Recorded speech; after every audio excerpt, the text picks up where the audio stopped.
see. Similar styles of show. Right? Like X Factor and Strictly, they're both reality You two shows. don't half to give me a lot of editing to do, don't you? We love it. But Gary understands this concept now after 2 minutes. So I do. It's been a worthwhile moment. Thank you for your patience. patience. But I think Victoria fans and Poldark fans, we live in a world now where they can seek both of them out. Yeah. So it's just a case of... let's be honest, most people will DVR But you say that, Luke. I was and thinking whiz through the ads. While I was hearing all these facts at Edinburgh about the average age. How do you think an average age of a BBC viewer is, Gary? 47 or something. 62. Yeah. 62. Yeah. And an ITV viewer? 29. 60. 60. Carry on. I can't remember any of the others. Do you remember? Channel E4. How old do you think E4 is, Gary? 12. 45. So how old are you, Gary? 42? 42. You telling me I'm a core E4 viewer? But you are. I mean, look how many Big Bang Theory and How You Met Your Mother repeats you watch. What I was on thinking E4. of is you say this about the taping, the blah, blah, blah, but how many 60, 62-year-olds can use this technology? My dad's nearly 70 and he can work Sky Plus pretty easy. I know what you're saying, though. Yeah. My mum's in her 60s and would struggle. That's all I'm saying. I don't know if it's a mum's thing, but I think it she might would be a mum thing. She can use iPlayer, but then she still struggles to find things on iPlayer. I still get phone calls about how to set the DVD player up every time. Exactly. And it's all plugged in. So do you know what I'm saying? The average viewers, I think, are coming from the fact that these are the people who are actually still watching sort of TV when the TV's on. And are the people who are using DVRs the target audience for Poldark and Victor? How's that old woman who used to do the videos? Does she still... Oh, she's in a home. She's in a home surrounded by jiffy bags. Is she still? Is she still running her DVD distribution business, or? No, it's fine. VHS. Come on. Sorry. Speaking of all those ages and how old they are, Sunday night. I mean, it just doesn't cater for the younger viewer in the slightest, does it? It never has done, though. Probably a film. It never has done. Don't forget, Sunday night used to be. Well, it still is in some senses. Songs of praise, Country File. Antiques Roadshow. It used to be when you used to get like Highway on. You'd have a bath. For about 6 till 9 o'clock. It's those kind of shows which the BBC is supposed to make. Those kind of relevant shows. It is supposed to be a big TV evening for the family. To be fair, I suppose there's Dragon's Den, which might appeal on BBC Two. And then The Wolf of Wall Street on 4 if they want to watch that. So just worry that TV as we know it will eventually fade out because leave those worries behind, Luke. No, because it's not attracting younger people. No, it's not. I mean, I know several. My brother, I know him, and some friends as well. I don't know your brother. No, me neither. No, I know my brother, and as well some of my friends. They won't at all look at what's on TV. They'll just go, "What's new on Netflix? Let's watch this." I managed to get him onto Line of Duty. He really enjoyed the first series. Now that is on Netflix as well. That's why I said. Yeah, would he have come across that and think, "Oh, that's a TV program," or would he think it's a Netflix? But to me, that just means the population will get older. That's the obvious thing, and obviously as they get older, they might get into the same kind of habits of watching television, things like that. And also, I think the television channels will have to change, and they are. I mean, look, you can pretty much watch the BBC through the iPlayer, catch up with all the best stuff. They put up there what they recommend. They run like a kind of a Netflix, don't they? I know the ITV Hub is still quite clunky, but at least it's getting better than it was.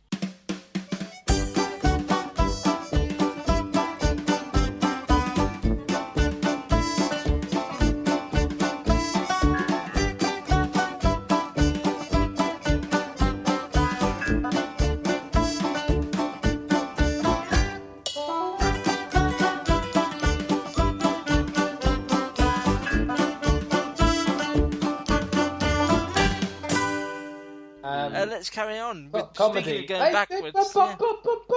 What's he doing, Gary? What does he always do? Taking over. I'm trying to hurry us along. I'm starving. The landmark sitcom season, as they call it. I don't know if we want to talk about the remakes and the new ones that have already aired. I can't be bothered to do either, but we will. Right.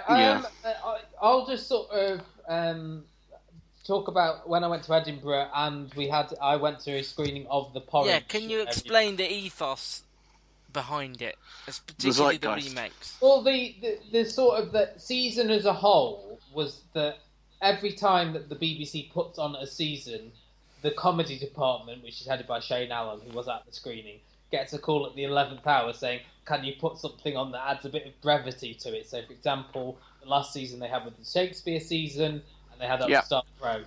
And they said usually they want something with Charlie Brooker on it as well, something like that. So they said, why can't comedy have its own season? And that's where this was born of.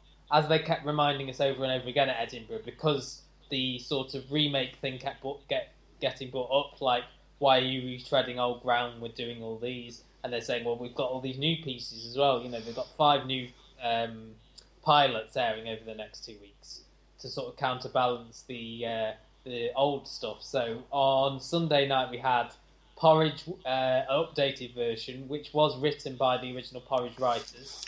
Yes. And starred someone who was in the original Porridge for a bit. Really? Who? Yeah. The guy that you shared the shell with was he actual original? No, he wasn't. He was a character who knew him. Yeah, but he was in. He guest starred in one of the episodes, but he wasn't a regular. You sure? I don't think that's right.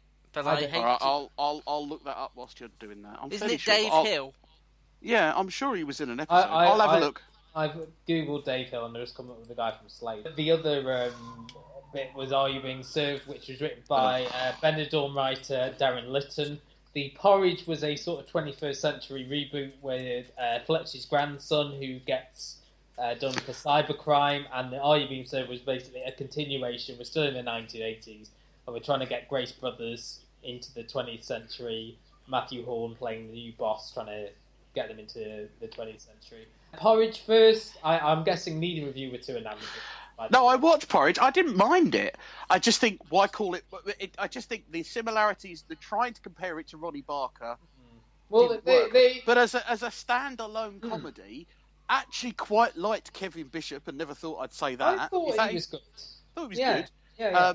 I didn't mind the supporting cast. I didn't like the 2 prison guards because basically they're playing parodies. Well, that's Mark Bonner's the prison. Yeah, I mean, but he was just playing a parody of the 2, of the old. I know what you mean, guards. Like saying that they needed another Scottish prison guard. They even had a similar name. I'm watching you, Fletcher. It's all too. They felt like parodies, whereas everything else felt quite good. I like Pippa Haywood playing the governor. Yeah, and I liked the plot. It did actually seem quite reasonable. Although whether they could bresh that out to a series, I really don't know. Not sure how you've managed a single occupancy cell the last 3 weeks, Fletcher. Good luck or bribery? Solitude's been very beneficial to me, Mr. Meeky. Gave me the chance to contemplate the error of my ways. And I didn't have to share the bog paper. A state of affairs which is coming abruptly to an end. You'll have a bottom bunker by this evening. You can't be serious. It's not my worst nightmare moving in, is it? An headbanger with halitosis. You've had a good run. Get over it. You got it in for me, ain't you? Is that why I still don't have a telly in my cell? Television is a privilege, Fletcher, and you haven't earned it yet. I don't understand your attitude, Mr. Meeky. I'm doing a fight, but I'll be gone after 3. Keep my nose clean, bide my time, no dramas. I'm not buying it, Fletcher. First time I saw you, I knew. I knew it in my water. That one's a one to watch. Yeah, I know you're at it. And I will bring you down if I ever catch you up to something larcenous. And I won't, Mr. Meeky. Won't what? Let you catch me. I thought the cast were almost like lifted the material. I thought some of the gags were a bit ropey because it did feel like this was 2 old men writing about computers, if you know what I mean. There was like all the gags where they were going on about computers and things like that. Oh, yeah. I've heard of a computer, let's write about that. I think even though it's great that they're still writing this, I think they should have had a younger writer working with them. like You've just been really ageist tonight. What with them? Whose music can older people use?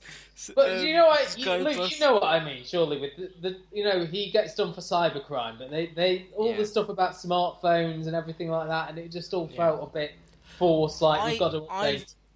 I mean, I think the difference. Matt saw it in a screening room, and actually, no, it's a proper cinema. And science tells us that we will laugh more if other people around us are laughing. I will laugh more if Darren Litton's sitting behind me, yes. Oh, was it? Oh, yeah, well, good job we didn't see Are You Being Served with him. I just don't know. I don't know what I thought. There were some good gags. There were some gags I like. I always cringe when I see Ricky Grover because I know he's better than most of the stuff he does. I would like to publicly apologise. Dave Hill was not in the original series of Porridge. He was in Going Straight, though. And he also was in Boone as well. Okay, you're just naming. He was also in For the Love of Albert. He was also in Cracker. And he was also in Send in the Girls. And Chef. with Coronation Street. I've got the best one. Go on. Galuju. No, I've got the best one. He was in Prometheus, for goodness sakes. As much as the Dave Hill career retrospective is amazing. Are You Being Served? Anything to say about that? Terrible. Why bother?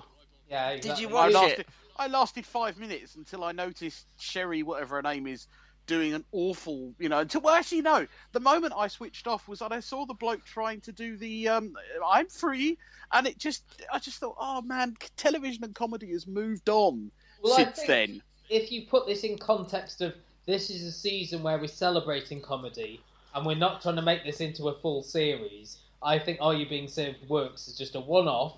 That this guy, Darren Litton, who's a big fan of the show and has put in all the tropes that he remembers, it works just as that. Like, let's celebrate Are You Being Served? It's a two-gag show. Well, if you didn't like it to begin with, then yeah, that's what I'm saying. Well, I didn't like it because I wasn't born. I wasn't alive and watching television in 1970. But you've seen an episode of Are You Being Served? Television. You've seen it before. I've seen it before, but it's a two-gag show. You got the gag about I'm free, the gag about a cat, and that's it. What's the cat called? If you didn't like the original version, then there's no way you're not going to like the remake. I will say I didn't. What I mean, Luke? It's like a celebration. Yeah, I didn't like the remake either. No, I didn't. I didn't like it. Nor did I like the original. No. But I will say some members of the new cast were good. I don't think Jason Watkins ever puts a foot wrong. I know he was pretending to be John Inman, and I never liked John Inman. But how about our old friend Georgie Porter in this? No, we can shut up about her. But I didn't get as far as her. How is Mr. Conway settling in? Oh, he's a natural. Extremely keen, loving the work, and 100% committed to the job. And where is he now? He's on a fag break. We do not have fag breaks, Mr. Humphreys. We have a morning and afternoon 10-minute optional recess. Oh, well, I see then. He's on an afternoon 10-minute optional recess. And when is he due to return? Oh, it shouldn't be long. He's only nipped out for a fag. Who's Jimmy Connors? Who's Jimmy Connors? Only the greatest tennis player that ever breathed. I don't like tennis. I like Jim Kerr. Do you know Simple Minds? No, but I work with a few. So, do you fancy him then, back in the day? This Jimmy Connors? Not half. Centre Court, Wimbledon, 1977. I thought all my birthdays had come at once when I caught one of his balls. I just think it was unnecessary. It was more of the same. It was the same two gags. Plus, and also I'm really not a fan of Darren Litton as well. I think he's not a very talented writer. Benidorm proves that series after series. Do we talk? I mean, do you want to? Because we've both seen Young Heist. Do you want to talk about that or not? Yeah, we can talk about it briefly. It's on Friday. We're not going to watch it, are you, Gary? I'm guessing. I've got it on on my record list, but I don't know. Interestingly, it's the only one without a laugh track. Yeah. Well, also, it's the only one not a direct remake, isn't it? This is a prequel. Yeah, well, okay, fair enough. That's the sequel. This is a prequel. Yeah, this is a prequel. I see what you mean, yeah. I thought this was all right, but I didn't. You know what I mean? It's a good show, but I didn't find myself laughing very much. No, I never laughed once. What I would say is, if you like Keeping Up Appearances, then Kerry Howard does not an impression